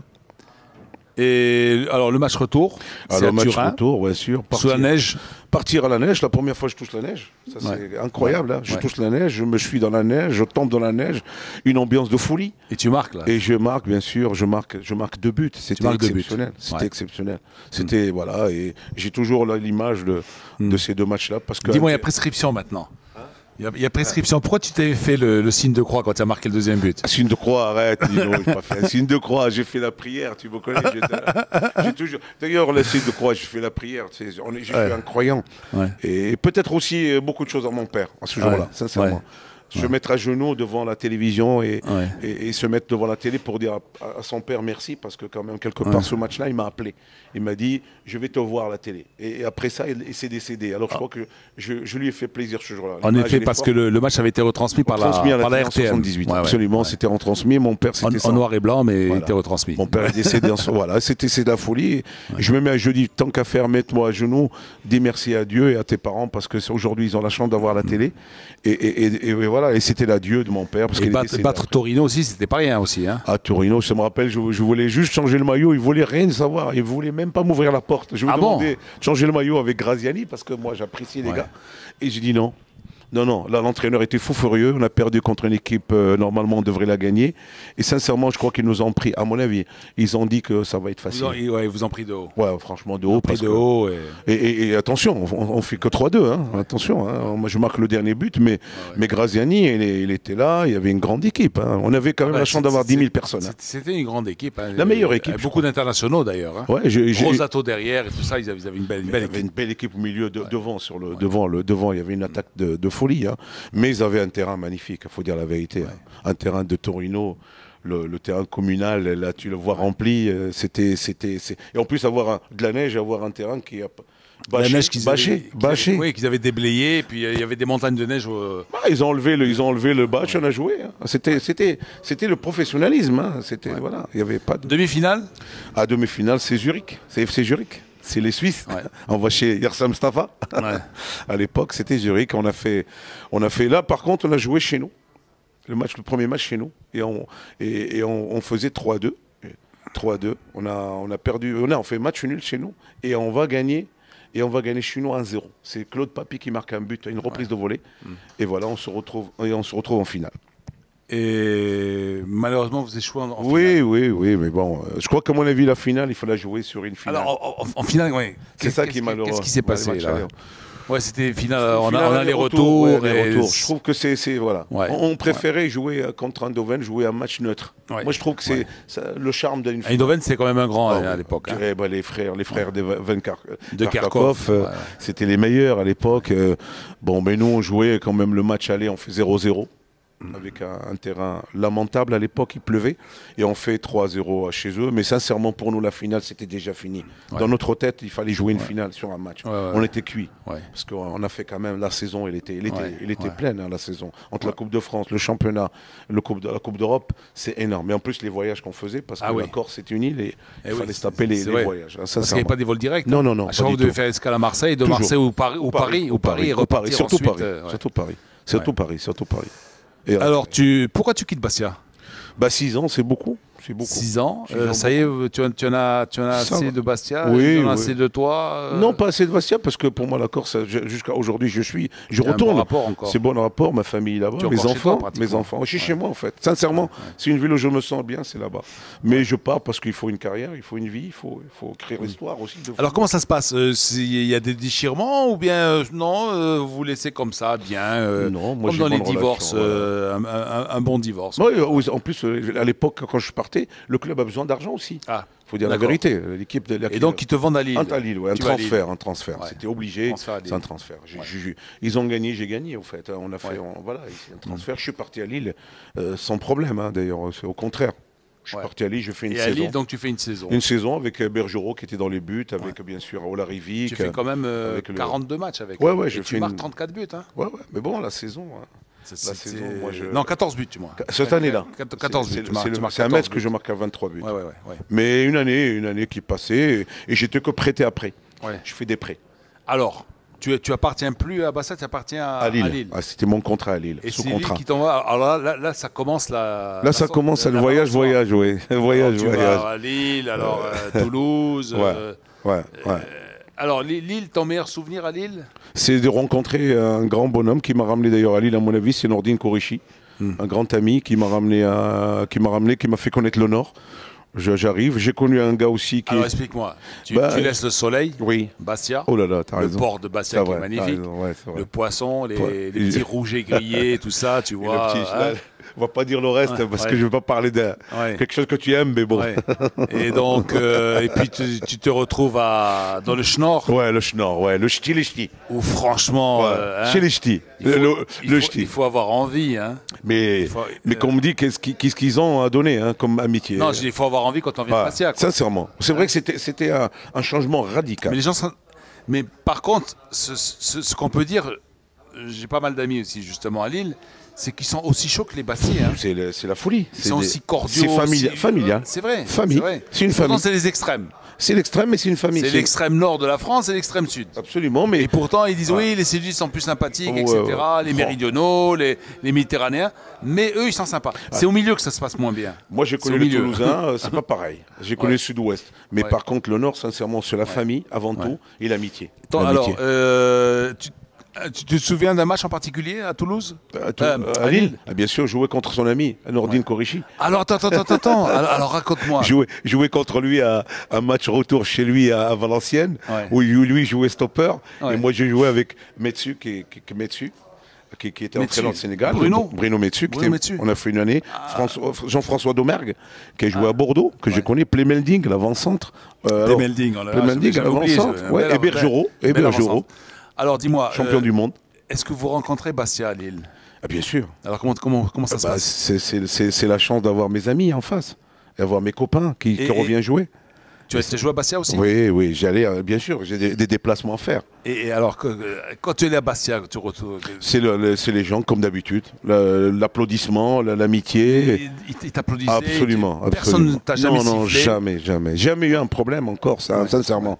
Au contraire. Est-ce que tu as marqué à Bastia contre Bastia? Non, je marquais contre Bastia en équipe nationale du Maroc. Ouais. Sincèrement. Ouais. Je jouais avec l'époque Amaré qui était là, Rahmo, en équipe nationale, et j'ai demandé de faire un match amical contre Bastia, et j'ai marqué un but contre le Maroc. Mais sinon, avec tes clubs, avec Lille, avec Toulouse, avec... Non, je préfère que ça se passe très très bien. Alors, tu restes une saison aussi à Toulouse, À Lille. à Lille, et après tu vas une saison à Toulouse. Oui, je vais à Cahuzac qui était l'entraîneur. Il était à Bastia, il était entraîneur, il m'a appelé. Alors, c'est lui qui te veut alors? C'est lui qui me veut pour monter l'équipe en première Alors, tu division. dis, bah écoute-moi, tu m'as jeté de Barça, mais Non, c'était l'amitié. Ah, Et je lui, sais, il était entraîneur de l'équipe de Toulouse. Et c'est vrai qu'il y avait juste Fontaine qui était avant lui. Et pourquoi il est parti de Bastia? Bah, il est parti Cahuzac. à Toulouse. Cahuzac. Oui, lui aussi, il a passé Parce que quand même. c'est- Parce ouais. que lui, il a fait quand même plus d'années. Hein. Il a fait peut-être 10 Cahuzac, ans. Lui, il a fait 10 ans. Il a sûr. fait plus que 10 ans encore. c'est-à-dire qu'à l'époque, les entraîneurs restaient... Resté au club, il n'y avait pas de limogeage. Il y avait ouais. rarement le. J'ai jamais entendu un entraîneur partir de l'année hein, à l'époque. ça Ça n'existait n'existe pas. pas. Ça Un n'existait contrat, pas. c'est un contrat. Alors Fontaine, tu croises Fontaine alors? Oui, je croise Fontaine. Qui a son magasin de Son sport. magasin, j'allais le voir. Magasin de J'allais sport. le voir, lui dire bonjour. Hein. Ah ouais. Il était entraîneur de l'équipe de Toulouse. Et après, il est parti. Et c'est Cahuzac qui a repris le club. Ouais. Et moi, j'arrivais juste là. Et je côtoyais d'ailleurs Fontaine dans son magasin. Et l'entraîneur, c'était Cahuzac. Alors, il m'a téléphoné pour monter l'équipe, bien sûr, en première division avec Rosenbrick et moi-même. Et on est parti jouer l'année en deuxième division pour monter en première division. Voilà, c'est de la chance voilà. J'ai monté l'équipe en première division. Vous remontez et tu t'en vas. Et je m'en vais, j'ai marqué le but de la victoire, de la montée, je me rappelle, contre Saint-Dizier. Tu t'en vas à Metz. Et je pars à Metz parce que il fallait quand même bouger, parce que j'étais prêté, il fallait partir. Là aussi, tu appartiens toujours à Lille. Toujours à Lille. Mais ils te voulaient pas à Lille. Non, tu étais si mauvais que ça. Moi, non, mais moi aussi, je bougeais, en fait, j'avais envie. Mais bon, mais c'est vrai que le club, voilà, peut-être ça leur fait aussi de l'argent, peut-être gagner de l'argent à l'époque, après, ça fait quand même des salaires. Mais je suis parti à Metz. Avec Carlo Molinari, tu connais l'Italien, l'Italien qui avait un gros... tu retrouves un petit peu la là, chaleur de Bastia, la famille, le parrain, et tout ça. C'était Carlo, le président, et c'était l'entraîneur Kasper Zak. Et Kasper Zak que je côtoyais, qui était ici au Maroc. Kasper Zak, mon entraîneur pendant un an. Le Polonais. Il était comment alors, Kasper Zak? Kasper Zak, à l'époque, c'était bien, sincèrement. C'était un grand entraîneur. Et comment ça se fait qu'il n'a pas réussi chez nous? Parce qu'il est arrivé à la fin, à mon avis. Et, à mon avis, il ne connaît pas beaucoup le football africain. Ça, c'est vrai. Mais comme entraîneur de club, franchement, c'est un gars que j'ai beaucoup progressé. Offensivement, j'ai beaucoup travaillé offensivement. C'est un gars qui me faisait travailler plus. Ça a été un grand quand même, ça a été un grand joueur. Avec Lato, avec...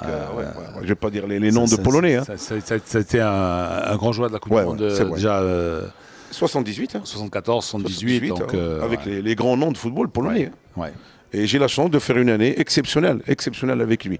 Là, je connais le exceptionnel parce que marquer 23 buts cette année... Alors, qu'est-ce que tu faisais? Tu allais directement d'un club à l'autre ou tu retournais à Lille après te renvoyer? Non, dès que je déménageais, je partais. Strasbourg, voilà. Strasbourg, bien sûr. Combien de kilomètres? C'est pas loin, ça? Il y a même pas 150. C'était à côté. Là, c'est les Alsaciens. C'était la choucroute. Il y avait Grèce, non? Non, il y avait après Grèce. Moi, je suis revenu avec Sanderman. Et un entraîneur aussi qui m'a ramené aussi, c'était Roger Lemaire. J'ai côtoyé Roger Lemaire. Et il m'a ramené là-bas, Roger Lemaire, et j'avais des grands noms de football. Il y avait Dropsy, qui bien sûr qui était là, le gardien. Le gardien Dropsy. Il y avait Gemrich qui jouait. Gemrich. Il y avait des noms de football à l'époque. Il y avait des Allemands, beaucoup d'Allemands aussi.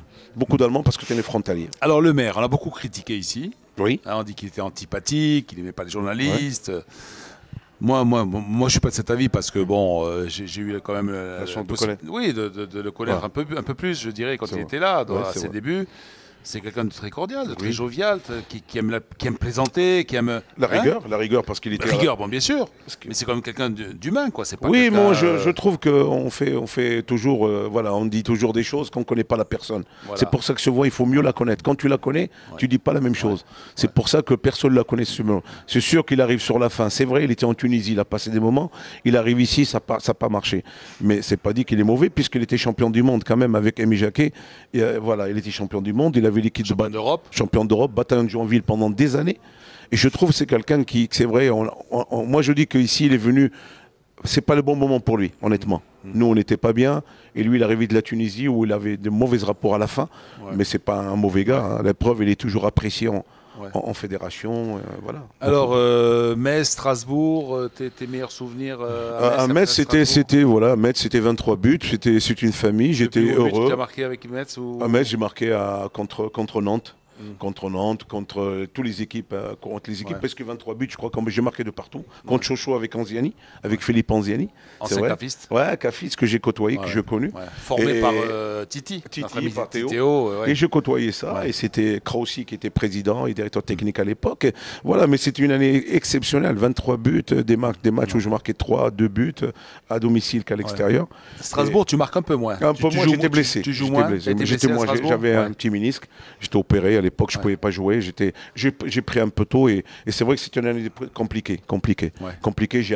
J'étais blessé souvent. Et je suis parti au Havre. À Tours, bien sûr. À Tours avec Brié, avec Jean-Pierre Brié d'ailleurs. Château de la Loire. J'ai connu la Touraine. La Touraine, c'était avec chez Château. C'était chez Château. C'était bien d'ailleurs, la Touraine. C'était l'époque, c'était le football, le sport de haut niveau. Dans toutes les sections, ils existaient. Dans toutes les sections. C'était une ville de Touraine que j'ai fait une année. Après, je suis parti au Havre. Là, c'était. Alors, tu vas au Havre. Le Havre, j'ai fait une belle année parce que c'était la Coupe du Monde. 86. C'est une année exceptionnelle. L'équipe du Havre, je marque 17 buts. Coupe d'Afrique, en demi-finale de la Coupe d'Afrique. Et je pars en Coupe du Monde. C'est quand même une année. Voilà, on a la chance d'avoir ça. D'avoir l'année exceptionnelle. exceptionnel cette année. 17... On va parler ensuite de l'équipe nationale. Hein. On va 86, mais je dis le Havre, c'est aussi une région. Voilà, le but contre le Portugal, mais aussi mais c'était le huitième de finale avec l'Allemagne et tout ça. On va parler de la Coupe du Monde tout à l'heure. Donc on continue. Donc tu es au Havre, puis tu vas à Saint-Étienne. Et je vais à Saint-Étienne parce que il y avait Mousse, il y avait la Daoui qui était là, il y avait Erban qui était l'entraîneur. Et j'ai fait, voilà, je suis parti faire. Il y avait Kasper Zak qui était avant quand j'arrivais, c'était Kasper Zak la première année. Je fais une année avec lui, où je marquais quelques buts quand même. Et bon, c'était l'équipe avec les jeunes, les jeunes minots. Hein, on peut dire que les jeunes minots. Parce que l'équipe, c'était en reconstruction. Les stars de football à l'époque, il n'y avait que moi, il y avait Castaneda. Et c'est tout. Hein. Mais il n'y avait pas de vedette, il n'y avait que des jeunes. Alors j'ai passé une année exceptionnelle avec eux. Et après, je suis parti à Paris. Paris, pour moi, c'était le... Alors, tu te souviens, Saint-Étienne, moi, j'étais de passage à Paris, pendant le tournoi de Paris. Le grand tournoi de Paris, hein, donc, qui n'existe plus, je crois. Hein. Qui n'existe plus. Non, n'existe plus. C'était un grand tournoi, d'ailleurs. C'est comme les tournois qu'on connaissait de salles. Alors, avant de parler de ce tournoi de Paris et de cette grande rencontre avec un grand monsieur, hein, qu'on fera dans les vestiaires. Bien sûr. Tiens, oui. Je vais te rafraîchir la mémoire. Hein. On va écouter une troisième musique. Oui, la musique que j'adore aussi, c'est quelqu'un qui est toujours là, qui est vivant, c'est Stevie Wonder. Et Stevie Wonder, j'ai pas de... Voilà, une chanson de Stevie. C'est quelqu'un que j'ai beaucoup de respect, que j'admire. Voilà. J'admire. On va écouter Stevie Wonder, et puis on va choisir une belle chanson de Stevie Wonder. Merci. Pour notre ami Crémou. Merci. À tout à l'heure. Merci. À tout de suite, que dis-je.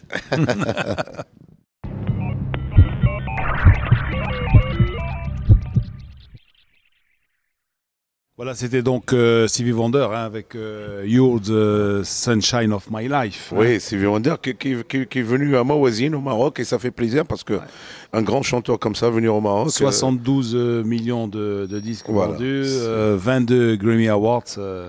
Une belle carrière.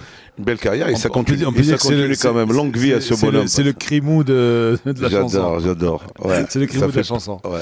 Alors on est à Paris. On est à Paris et là je découvre Crémou, je redécouvre Crémou. Crémou, la star. Ah non, j'aime pas le mot star. Non, mais justement, c'est-à-dire que star à ton insu, parce que tu ne le sais pas, mais tu es une star. Parce que d'abord après le match, tu te souviens? Oui, toujours. Bon, d'abord, toutes les radios sont là. Oui, c'est là. RMC, Europe 1, RTL, etc., te font l'interview. Bien sûr. Et puis arrive dans le vestiaire qui? Est-ce que tu t'en souviens? Vas-y, tu vas me le dire. Hein, parce que là, Pivot. Oui. Bernard Pivot. Bernard qui était stéphanois de cœur et qu'il est parisien, bien sûr, par son travail. Et c'est un stéphanois qui adore Saint-Étienne et Paris. Bernard Pivot débarque dans les vestiaires. C'est vrai, je me rappelle toujours. Bravo, c'est vrai. Bravo, tu m'en fais rappeler des souvenirs. Et on papote pendant au moins une demi-heure. Génial. Et les gens devaient fermer le vestiaire. Sincèrement, on était les trois. Franchement, Pivot, j'ai beaucoup de respect. Bernard Pivot. Et il venait voir les matchs de football. Ça, sincèrement, j'ai beaucoup de chance de le connaître. Et ça fait plaisir parce qu'il est venu me voir au vestiaire. Et tu étais là. Donc tu étais une star. Parce que Bernard Pivot, qui était la star de la télévision française, s'était déplacé, apostrophe, bouillon de culture. Bouillon de culture, mais nous on connaissait qu'apostrophe. Et c'est le gars qui faisait bien sûr la journée dictée, tous les ans. Quelqu'un que j'apprécie beaucoup. Voilà, c'est la culture française. Grand Stéphanois, grand supporter des Verts. Des Verts, absolument. Alors bon, ça déjà tu me mets une bonne claque déjà, parce que je vois que... Ouais, mais bon, on reste au moins une demi-heure à papoter à parler de football surtout. Oui, de foot. Il adorait. C'est un mordu de foot. C'est un mordu de foot. Il a commenté même le foot avec Drucker. Bernard Pivot. Et puis, tu m'embarques dans ta voiture. Oui, dans ma voiture, dans ta limousine. Une voiture. Dans une belle voiture. Ouais. Et puis, on s'arrête à hauteur de chez Maxime. Champs-Élysées. On descend. Et on laisse la voiture en deuxième position. Ouais, bon, c'était pour t'ouvrir la porte, Lino. C'est pour t'ouvrir la porte. Alors, on descend. T'étais un grand patron là, à l'époque, t'étais un grand. On va à la terrasse, on prend un pot, on revient. Et puis il y a un agent de la circulation qui te reconnaît et qui te gracie. Parce qu'en fait, il te met pas de PV. Et il te dit, Monsieur Crémou, comment ça va, etc. Vous avez laissé votre voiture en deuxième position. Il dit oui. C'était pour le dire bonjour, mais bon. Mais beaucoup de respect quand même. Sur les Champs-Élysées, il faut le faire quand même. Hein. Il n'y a Oui, pas beaucoup de gens qui laissent. Non, mais bon. À part les stars, il n'y a pas beaucoup de monde qui laisse la voiture C'était parce que en t'étais deuxième, là. T'étais là. en deuxième plan. Bon, ça, c'est rien. T'étais là. Et puis, on débarque on va au quartier latin. Ouais. Oh là là. On va dîner. Bien et sûr. puis, tu as plein de copains avec toi. Toujours. Des grands amis. Toujours les hein. footballeurs. Toujours les footballeurs. Des amis qui étaient dans la chaussure aussi. La chaussure, oui. Des Marocains, Que d'ailleurs. on a revu. Que j'ai revu. La chance, beaucoup, j'ai revu. Ils sont, de temps en temps, ils viennent au Maroc. Voilà, ça fait plaisir. C'était l'époque de. Et à l'époque, il lançait une marque de chaussures au Texas, aux États-Unis. Aux États-Unis, c'est des amis que j'ai côtoyés ici, qui ont même une marque de jeans aussi, à l'époque. Ouais. Et c'est des amis des amis du Maroc, en fait, qui ont travaillé à l'époque au Sentier de Paris. Je redécouvre un Crivou. Bon, c'est pas que je redécouvre, mais je vois très à l'aise avec tous ses copains. L'amitié. Voilà, très simple. Voilà. Et c'est Paris, hein, quand même, on a de la chance. Moi, j'ai la chance de faire ça et de rester à Paris tout le temps pendant quelques années. D'être à Paris. C'est la ville où je voulais rester et je voulais finir ma carrière. J'ai la chance de finir ma carrière à Paris. Voilà, ça, voilà. Donc, là, tu étais encore à Saint-Étienne. Hein. Saint-Étienne. Tu avais fait le. Après, j'ai fait une année. Après, je suis revenu à Paris, resté 3 ans quand même. Là, tu fais une année à Saint-Étienne. Et puis, l'année suivante, en 86-87, tu viens. Arthur qui m'appelle. J'ai la chance d'avoir Arthur qui m'a appelé, qui m'a dit Crime, j'ai besoin d'un attaquant. 87-86, parce que 86-87, c'était à Saint-Étienne. Saint-Étienne, mais 87-88, c'est là où il m'a appelé Arthur. Et quand il m'a dit Arthur de venir. Moi, j'ai pas dit non. J'ai dit toujours lui, voilà, je me pars parce que Herbin, moi, je préfère aller quand même à Paris. J'avais une chance, à mon avis, la carrière démarrer, bien sûr, sur Bastia et finir à Paris. C'était un rêve, finir à Paris. Bon. Alors, tu termines au Matra Racing. Oui. Matra Racing, on peut dire l'ancêtre du PSG. Je finis à Matra. Je finis un club, beaucoup de souvenirs parce qu'il y a des anciens qui ont joué marocains. J'ai de la chance d'avoir Tébari qui a joué, Boassa, Bambarak. C'est un club mythique. C'est un club Racing. Hein. Je crois que tout le monde connaît le Racing avec bleu ciel et blanc. Et c'est vrai de finir dans sa carrière 2 ans dans ce club. Moi, je trouve que c'est une belle fin, en fait. Hein. J'ai pas resté. Tu termines en beauté. Tu as tourné la France de long en large. Tu es parti de Bastia, Lille, Metz, Strasbourg, Tours, Le Havre, Saint-Étienne. Tu termines à Paris. Oui, moi c'est pour ça que j'ai pas dit Comme non. Comme disait Henri IV, Paris vaut bien une messe. Ah oui, c'était ça. T'as raison d'ailleurs. Alors tu termines. Je termine en beauté. Tu termines à Paris. En beauté quand même. En beauté. Et bon, on va parler quand même d'équipe nationale. Oui. On parle de la campagne 86. Alors la qualification d'abord. La qualification, tu sais, c'est contre l'Égypte. Je crois qu'ici, ça a toujours été 100 000 personnes, à mon avis. Voir les journaux brûlés, voir la fête, voir ce qu'on a fait exceptionnellement. Je trouve que ça, on n'oubliera jamais ça. Contre l'Égypte, le match de la Libye, même si on a perdu là-bas, on s'est qualifié. Je crois qu'on a la chance quand même, 86, une année exceptionnelle, parce qu'on était quand même demi-finale de la Coupe d'Afrique quand même en Égypte, et de faire la Coupe du Monde en même temps. Ça veut dire que ça nous a fait du bien, nous, de faire cette Coupe d'Afrique au haut niveau et d'arriver. Et là, il faut dire que l'équipe du Maroc vient de quoi ? Vient d'une déception, parce qu'en 82... Oui, déjà. En 84, on organise bien sûr. La Coupe d'Afrique chez nous, etc.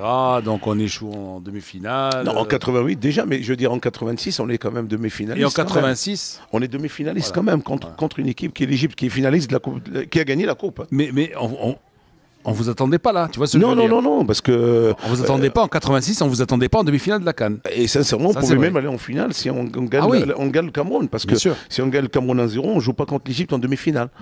Alors c'est pour ça qu'on a la difficulté. Mais c'est une année exceptionnelle parce que l'équipe... Et vous débarquez au Mexique ? Oh, bien sûr. Enfin, ils débarquent avant moi parce qu'ils sont partis quand même un mois avant moi, les pauvres. C'était dur, hein. C'était quand même dur d'y aller un mois en stage. Bon, c'est vrai qu'eux, ils ont... C'est vrai quand t'as libéré, à l'époque, on ne libérait pas aussi facilement pas du tout. Moi, je suis arrivé les joueurs. Absolument, il y avait un championnat, mais eux, ils sont partis préparés. Et je crois que ça leur a fait du bien, honnêtement. C'est une préparation quand même très, très, très importante.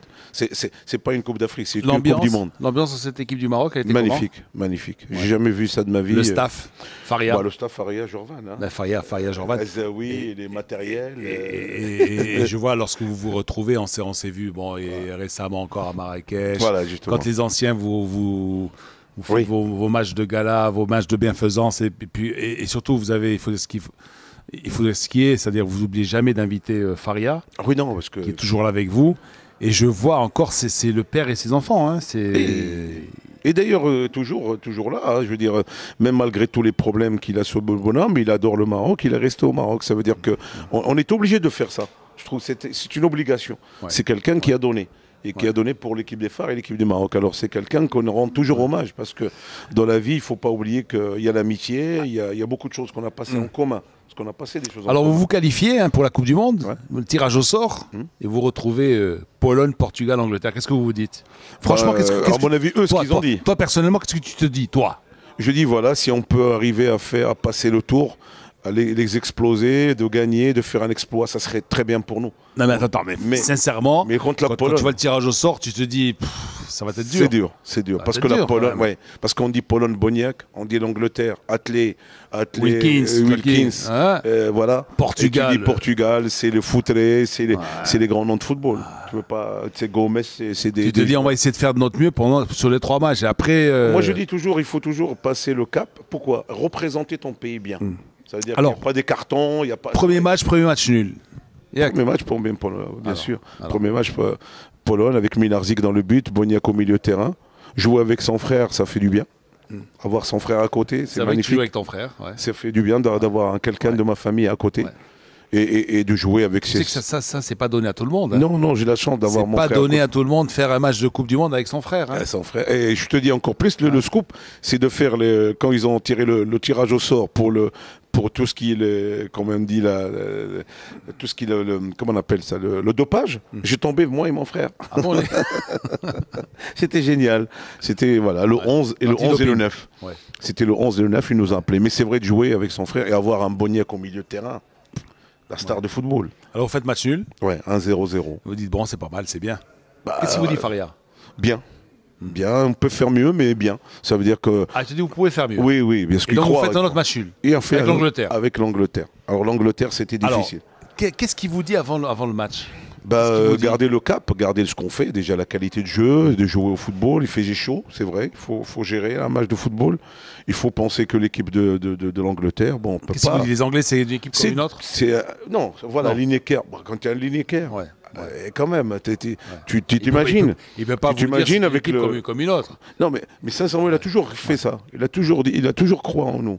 Même avec les stars de football en face. Ne vous inquiétez pas de l'adversaire. Jouez. Soyez naturel. Mais il faut dire la vérité. Nous personnellement, nous les joueurs, on a envie à personne. Hein. Ouais. On avait peur de rien. D'ailleurs, c'est ça l'avantage qu'on avait cette équipe, c'est qu'il avait peur de personne. Parce que l'équipe, il était bien. Je ne vois pas pourquoi un Nemris, il ne peut pas, un Khalifa, un Dolmi, un Haddaoui, un Bouderbala, un moi, Timoumi, on a envie à qui? Eux aussi, ils doivent dire, à mon avis, tiens, il y a Crimo, il y a Nemris, il y a Timoumi. À mon avis, je crois. Ouais. Mais il n'y avait pas des masses qui jouent en Europe. Hein. Non, je veux dire, pour eux, bien sûr. Bon, c'est vrai ils ont découvert là-bas. Ils nous ont découvert. Nemris et tout ça, Timoumi, ils ont découvert là-bas. Ah oui. Crimo, ils le connaissaient. Oui, mais voilà, je veux dire, il n'y avait pas de pros. On était 2-3 pros avec Amanla. On n'a que 2-3 pros. Hein. Voilà, donc, mais c'est vrai qu'il disait attention à cette équipe. Parce que, attention, à mon avis, il doit se méfier. Et vous débarquez contre le Portugal. Le Portugal, c'est Guadalajara quand même.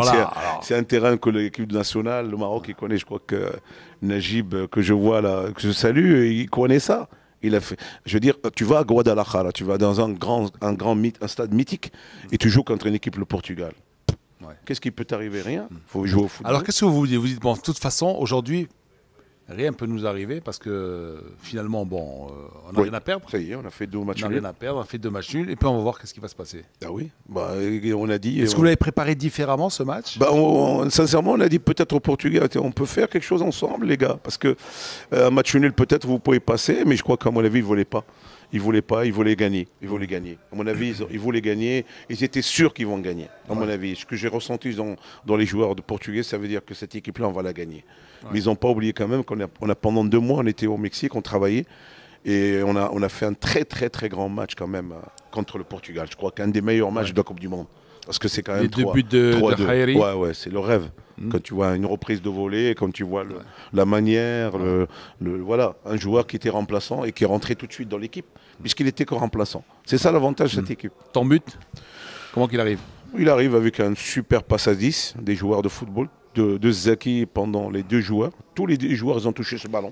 Tout le monde a touché la Tout balle. le monde a touché ce ballon. Et ils l'ont amené jusqu'à Timomé qui m'a donné un grand ballon de 30 mètres et que j'amortis, que je mets du plat du pied.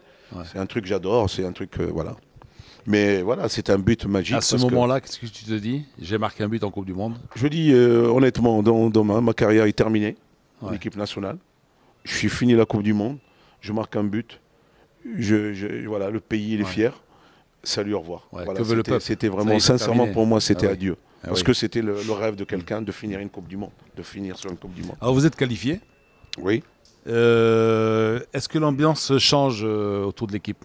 Sincèrement, non. Au niveau dirigeant, au niveau du staff, non. Au niveau de... Non, on a fait une dîner ensemble, on a sorti un peu, on a rigolé, il y avait la fierté de... Voilà, on était fiers parce qu'on appelait le Maroc le soir. Il nous disait qu'il y a la fête au Maroc. Le Maroc, tout le monde est dehors. Ah bah oui, c'est une première. Ça, je peux te le garantir. Hein. Moi, j'habitais avenue Hassan II à l'époque et de mon 14e étage, j'ai vu, il y avait une femme qui était sortie en chemise de nuit. C'est vrai, elle courait en chemise de nuit avec les bras levés. Elle avait complètement oublié qu'elle était en chemise de nuit. Tu vois. Bah oui, moi je vais dire encore une anecdote. Ma mère, je l'ai appelé, il m'a dit. C'est une des images qui m'est restée que tu me disais, cette faute. Mais ma mère, en même temps, il m'a appelé, il m'a dit pourquoi il y a du monde chez moi. Ma mère, elle ne savait pas ce qui se passait. Il m'a dit il y a beaucoup de monde qui rentre à la maison. Alors les gens venaient pour féliciter ma mère. Ouais. Voilà, il y avait du monde dans le quartier parce qu'il y avait une fête. Et ça, c'est aussi une image. C'était quand même affolant. C'était une très belle fête. Et voilà, c'était voilà, je veux dire, le Maroc, voilà. Et quand il y a des résultats, ils sont là, ils sont dehors. L'Allemagne? Bien. Qu'est-ce que vous dites? Bon, là, ça y est, c'est le terminus, ou vous dites on va les taper aussi? Bah, quand tu vois un Briegel, quand tu vois un Rummenigge, Mataos, Litbarski, tu vois toute cette armada de clubs milliardaires, et tu dis voilà, on joue contre l'équipe allemande. Alors voilà, on dit voilà, aujourd'hui, on peut faire quelque chose. Et on l'a fait pendant 89 minutes. On a quand même tenu tête à cette équipe, sincèrement. Avec une faute qui jamais est là, avec le regret de Timomé, soi-disant une faute, qui jamais été une faute, et on perd 1-0. Et moi, je dis toujours, on perd contre une équipe qui a joué la Coupe du Monde, la finale de la Coupe du Monde. N'oublions pas quand même. Hein. Ouais. Ils ont joué contre le finaliste de la Coupe du Monde. Voilà, c'est une finaliste de la Coupe du Monde. C'est la Coupe du Monde contre une super équipe, pas une super équipe, mais un super monsieur qui s'appelait Maradona. Ah, Maradona. Voilà. Je veux dire, on n'a pas de regret, voilà, justement parce qu'ils ont été finalistes. Le regret, c'est qu'ils n'ont pas été en finale. Ouais. Un Gachomaker dans le but, un Briegel, Temlis, un Briegel, quand tu vois Briegel, tu vois pas Temlis. Est-ce qu'à un certain moment, pendant le match, tu t'es dit... Ben, on va peut-être leur planter un but. Il y avait la possibilité. Il y avait la possibilité. Est-ce que toi, personnellement... Oui, j'attendais. Franchement, je sentais si on pouvait aller jusqu'aux prolongations, aujourd'hui, c'était la mort pour eux. Ouais. Parce qu'ils étaient cuits, honnêtement. Physiquement, ils étaient cuits. Parce qu'après, ils ont joué contre le Mexique, ils ont fini au pénalty. Hein. On était au match. Hein. Alors, bon, mais je trouve que ce jour-là... C'est vrai que vous êtes resté ensuite. Vous êtes resté... Oui, mais on est resté, on est allé au match, on a fait les finales de la Coupe du Monde. Jusqu'à la finale. La finale de la Coupe du Monde. C'est un joli cadeau qu'on vous a... Cadeau, en fait, oui. C'est la moindre des choses. Hein, parce que sincèrement...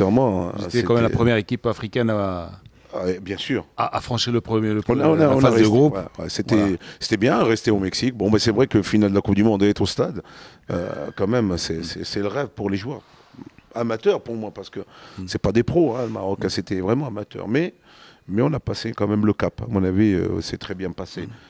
On n'a pas été ridicule, c'est ce que je peux... Alors justement, dans les vestiaires d'abord, qu'est-ce que vous vous dites après le match, après le coup franc encaissé? Oui, on avait un peu de regret. Est-ce que c'est le silence? Vous êtes un petit peu consterné ou non? Ou vous dites, bon, bah... Non, moi j'ai réuni tout le monde. Je me rappelle, j'ai l'image de dire merci à tout le monde, de dire, voilà les copains, on a passé des bons moments ensemble, on est des amis, une famille, on s'est embrassés tous ensemble, chacun a dit ce qu'il a à dire, mais il n'y avait jamais un mot plus haut que l'autre.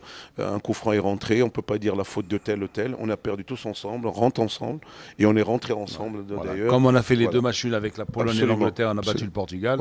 Et ben là, tous ensemble, on a perdu ce match. Absolument, et c'est jusqu'à aujourd'hui. Contre l'Allemagne. Je crois que jusqu'à aujourd'hui, je peux dire 2012, et je crois qu'on est ensemble encore, on se voit ensemble, on est fiers d'être ensemble, des amis ensemble. Et ça, c'est plus que jamais l'équipe nationale de Maroc. Crimo aujourd'hui. Qu'est-ce qu'il est devenu? Crimo, il est dans son projet. Un gros projet. Un joli projet pour les jeunes. Une académie de football. Une académie de football. Avec des copains. Avec des copains, bien sûr. Alors avec qui? Avec des copains. Trois copains. Oui, bien sûr. Les entraîneurs, c'est Azdin Amallah, c'est Hicham Stafa, c'est Nemris que j'apprécie, que je remercie, parce que c'est quelqu'un de Marrakech qui a beaucoup de respect pour les gamins. Et si Alors, votre académie, vous l'avez faite à Marrakech? à Marrakech pour le moment, parce que Marrakech, il y a un terrain qui est le nouveau stade de Marrakech, qui bien sûr, et il est bien sûr chargé par Sonarges, et on a loué les terrains chez eux avec une volonté bien sûr, du ministère de la Jeunesse et Sport de faire une partenariat, et maintenant on est sur la phase inscription, on peut dire, pour démarrer le 2 janvier. C'est une école qui est pour 3 fois par semaine, mercredi, samedi, dimanche. C'est une école à 20% aussi sociaux, sportifs, parce qu'on ramène les gamins gratuitement. Ça aussi, c'est quelque chose que je voulais faire. Sincèrement, ça me tient à cœur de ramener quand même les gamins qui n'ont rien, de venir avec nous. C'est très important. Et c'est une école qui démarre le 2 mai. Mais l'ambition, c'est de faire un peu de l'école, de la pédagogie. Il y aura un peu de tout, bien sûr de l'école. Il y aura aussi, bien sûr, de tout ce qui est l'artistique, un peu de la peinture, un peu même aussi de la péda avec des profs. Et pendant les vacances scolaires, bien sûr. Mais on démarre là, on démarre à Marrakech parce que moi c'est mon métier, bien sûr c'est ma vie, le football, et je suis dans le football là. C'est une académie qu'on a montée avec. Une dernière question parce que on est bavards tous les deux. Hein. Oui, mais bavard, mais je crois que le temps est passé vite. Hein. Oui, le temps est passé vite. Mais bon. Je puis t'assurer qu'il est passé très très vite aujourd'hui. Bah oui, parce qu'on a beaucoup de choses à dire et on sait. Voilà. Alors, une dernière question, qu'est-ce qui manque au football d'aujourd'hui? À notre football marocain, qu'est-ce qui lui manque pour être qu'est-ce qui lui manque, qu'est-ce qui va pas dans notre football aujourd'hui? À mon avis, la seule chose qu'il faut faire beaucoup qu'à l'époque il faisait, c'est la formation. À mon avis, il faut former. On a tous passé par la rue, d'accord, mais il faut la formation, les bases d'un footballeur ou la base d'un grand club de football. Je crois qu'on va prendre juste un club qui s'appelle le Barça. Le Barça, il est formateur, et pourtant c'est une des meilleures équipes du monde. Et quand on voit le Manchester United, on n'achète pas des gens de 30 ans. On achète des joueurs de 18 ans, de 17 ans. Chochelito qui vient de Mexique, il est venu, il avait 18 ans. Alors on forme, on doit former. Je crois que le pays, et c'est vrai que il faut que ça soit, à mon avis, la réussite de football marocain, c'est qu'il faut former. Il faut qu'on fasse beaucoup de formation, il faut qu'on travaille en profondeur, et c'est là où on peut amener les grands stars de football. Il faut la formation, et la formation, elle est importante. Et je crois que tous les champions du monde, en 98, la France, tous ces joueurs-là, ils étaient formés, et ils étaient formés dans les centres de formation. Et je crois que le Maroc, il a besoin de ça. Alors je trouve que la formation, elle est importante. Merci Krimou d'avoir été avec nous ce matin. Merci. Bon, numéro de Lino Café. Voilà, c'est gentil. Je te remercie de ta gentillesse. Hein, pas gentillesse, c'est voilà, ça fait plaisir d'être là. Voilà. Et puis merci aux grands footballeurs. Hein. Merci. Je sais que tu n'aimes pas le mot star, mais merci à celui qui a marqué plus de 100 buts en championnat de France, qui a joué quelque chose comme 337 matchs en première division. Donc c'est ce qui est pas mal. Ce qui est pas mal du tout. Et puis, longue vie à ton académie. Oui, je te remercie parce que ça tient à cœur. On va se quitter en musique, comme d'habitude. Musique, bien sûr. Alors, ta 4e chanson, c'est... C'est une chanson de Mokeltoum. Mokeltoum. C'est une femme que j'adorais et que je chantais tout le temps et que je connais pas mal de chantants à elle. C'est une femme qu'il est venu au Maroc, il connaît bien le Maroc, il apprécie le Maroc et c'est une grande chanteuse d'ailleurs, on peut dire. Le rossignol du Nil. Voilà, et j'adore ce pays aussi qui est l'Égypte. Alors voilà, une chanson de Mokeltoum. Je crois que tous les chansons de Mokeltoum. Laquelle? N'importe laquelle. Robaïat. Allez, pourquoi pas.